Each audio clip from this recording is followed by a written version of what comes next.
BJP ఆఫీసులో BJP రాష్ట్ర అధ్యక్షుడు లక్ష్మణ్ మాట్లాడుతున్నారు. లైవ్ చూద్దాం.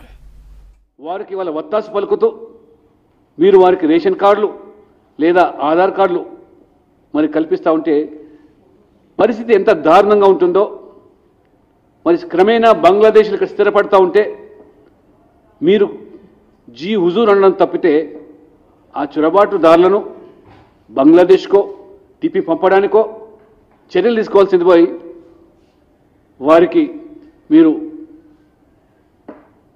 ఊరట కలిగించేటువంటి వ్యాఖ్యలు చేస్తూ ఉంటే ఈరోజు యావత్తు సమాజము దేశభక్తులందరూ కూడా ఈరోజు మరి వారు తమ ఆగ్రహాన్ని వ్యక్తం చేస్తూ ఉన్నారు. అంతేకాకుండా మొన్నటికి మొన్న మీరు హిందువులను అవమానపరిచే విధంగా మన దేశ సైన్యాన్ని కించపరిచే విధంగా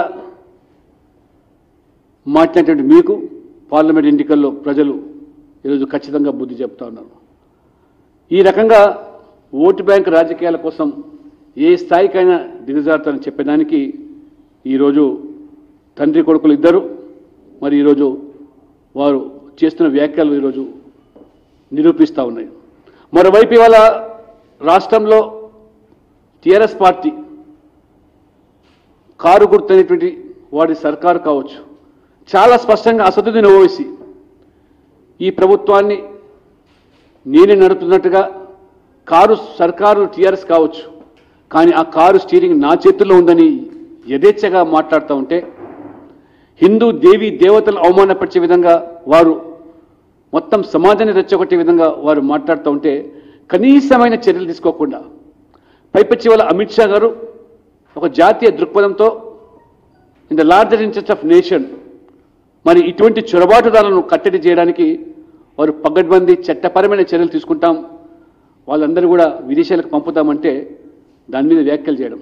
ఇవాళ ఎందుకు కేటీఆర్ గారు కేసీఆర్ గారు కాశ్మీర్లో ఉన్నటువంటి హిందువుల గురించి కాశ్మీర్ పండితుల గురించి ఇవాళ దేశంలో ఉన్నటువంటి వాళ్ళే వలసదారులుగా మారుతూ ఉంటే ఈనాడు నోరు విప్పని మీరు ఈరోజు ఎన్ఆర్సీ గురించి అమిత్ షా గారు మాట్లాడితే మరి ఎందుకు ఈ రకంగా మరి ఈ యొక్క ఓటు బ్యాంకు రాజకీయాలకు పాల్పడుతున్న తెలంగాణ ప్రజలు గమనిస్తున్నారని, దానికి తోడు కాంగ్రెస్ పార్టీ అబద్ధాల పునాదుల మీద ఈ ఎన్నికల్లో వాళ్ళు గెలవాలనుకుంటున్నారు.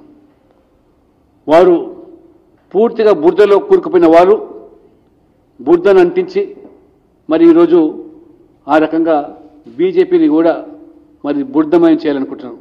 అది వాస్తవం కాదు. ఎందుకంటే ఇవాళ బురదలోంచి వికసించిన కమలం ఏ రకంగా మరి పవిత్రమైనటువంటి కమలాన్ని ఎన్ని రకాలుగా మీరు అబద్ధాల ప్రచారం చేసినా మరి అది సాధ్యం కాదని కూడా ప్రజలు నిరూపిస్తూ ఉన్నారు. ప్రజాస్వామ్యంలో రక్షణ బలగాలను బీజేపీ రాజకీయాలకు వాడుకుంటుందని చెప్పి 150 మంది ఏదో రిటైర్డ్ మరి భద్రతాధికారులు రాష్ట్రపతికి లేఖ రాశారని చెప్పి దాని మీద కాంగ్రెస్ నాయకత్వం ఇవాళ మరి ట్విట్టర్ ద్వారా ఏ రకంగా దుష్ప్రచారం చేస్తూ ఉన్నారు. ఒక ఫేక్ వార్తను సృష్టించి అందులో చాలామంది మేము సంతకాలు చేయలేదు, మా ప్రమేయం లేదు, అనేక మంది ఈరోజు బయటికి చెప్తూ ఉంటే అసలు ఆ యొక్క లేఖకు మాకు ఏమాత్రం సంబంధం లేదని, అంతేకాకుండా రాష్ట్రపతి కార్యాలయం కూడా అటువంటి లేఖ మాకు ఇది అందలేదని చెప్పి వారు కూడా మరి స్పష్టం చేసినప్పటికీ కూడా కాంగ్రెస్ ఏదో రకంగా చిలువలు వలవలు చేసి బూర్ద జల్లే కార్యక్రమం.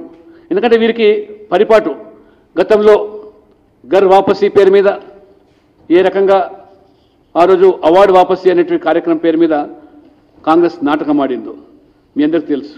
అవార్డు వాపసీ కానివ్వండి, లేకపోతే అసహనం ఇంటెలిజెన్స్ పేరు మీద ఇప్పుడు కొత్తగా మరి రిటైర్ అయినటువంటి ఆర్మీ పీపుల్ సంతకాలని చెప్పి ఏదో ఒక రకమైనటువంటి ప్రచారాన్ని ప్రజల్లోకి తీసుకొచ్చి బీజేపీని ఈరోజు ప్రజల ముందు దోషిగా నిలబెట్టే ప్రయత్నాలు ఏదైతే చేస్తుందో మరి వారే దానికి ఈరోజు ఏ రకంగా వారు మూల్యం చెల్లించుకుంటున్నారో గత ఎన్నికల్లో ఫలితాలు కానివ్వండి, గత అనుభవాలు కానివ్వండి స్పష్టం చేస్తుంది.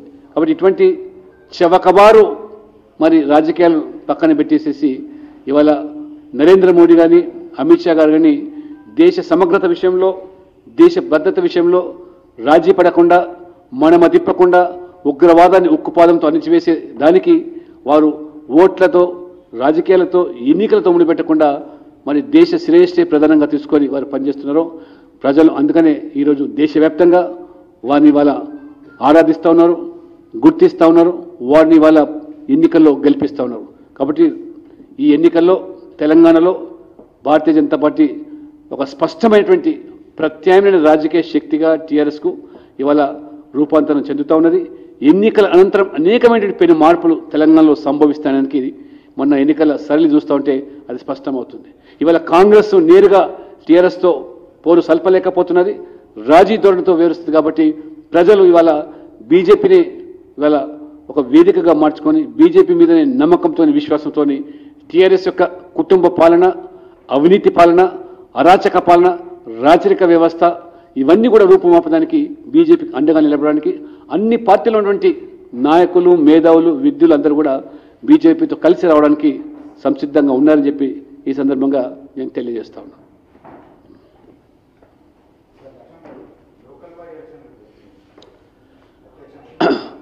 అంటే మేము పార్టీలో ఆ విషయమే చర్చిస్తున్నాము. అంటే ఉన్న పలంగా ముఖ్యమంత్రి గారు ఇంత ఆదరబాదరగా హడావుడిగా ఒకవైపు దేశవ్యాప్తంగా పార్లమెంట్ ఎన్నికలు జరుగుతున్నాయి, కొన్ని రాష్ట్రాల్లో అసెంబ్లీ ఎన్నికలు జరుగుతున్నది, మాది ఒకవైపు నేషనల్ పార్టీ, జాతీయ పార్టీ.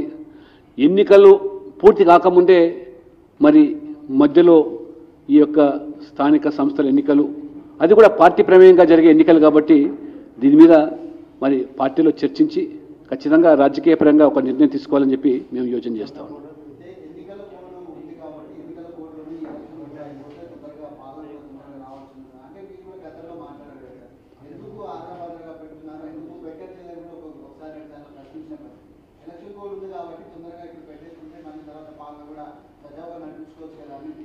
అంత తెలివి కనుక ఉన్నట్టయితే అసెంబ్లీ, పార్లమెంటు, ఈ స్థానిక సంస్థలన్నీ కూడా ఏకకాలంలో జరిగేదానికి ఆస్కారం ఉండే కదా. యథావిధిగా ఉన్న సమయంలో 9 నెలల ముందు అసెంబ్లీ ఎన్నికలు ముందుకు తోసేసి పార్లమెంట్ ఎన్నికలు ఇప్పుడు పెట్టి మళ్ళీ స్థానిక సంస్థల ఎన్నికలు, ఆ తర్వాత మళ్ళీ మున్సిపల్ కార్పొరేషన్ ఎన్నికలు, మున్సిపల్ ఎన్నికలు, అంటే ఈ ఏడాదంతా కూడా ఎన్నికల తతంగమే. ఇంకా అభివృద్ధి ఎక్కడ, పేదల సంక్షేమం ఎక్కడ? ఈ ప్రభుత్వం